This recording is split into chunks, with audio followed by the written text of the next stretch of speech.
अस्सलाम वालेकुम रहमतुल्लाहि व बरकातुहू। आपका दोस्त, आपका खैर ख्वाह डॉक्टर नौशाद यूनुस आज एक और नई वीडियो के साथ आपके सामने हाजिर। जी दोस्तों, ईद उल अज़हा आ रही है। हर तरफ खुशी ही खुशी, हर तरफ मोहब्बत भरी रौनकें और दस्तरखान गोश्त से सजे हुए।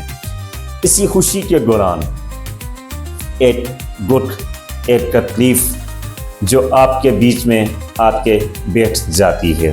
जी, मैदे का दर्द, जलन, तेज़ाबियत, गैस।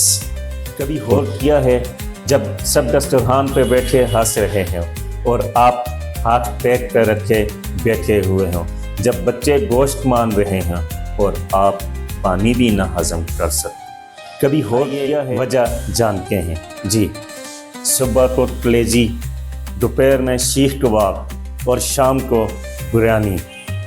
फिर हमारा मैदा कहता है बस कर दो भाई, मुझे भी जीना। सादा सीखा तबीयत, एक वक्त में कम गोश्त खाएं, कोल्ड ड्रिंक्स की जगह सादा पानी का इस्तेमाल करें, हर खाने में सलाद, लेमन का इस्तेमाल करें।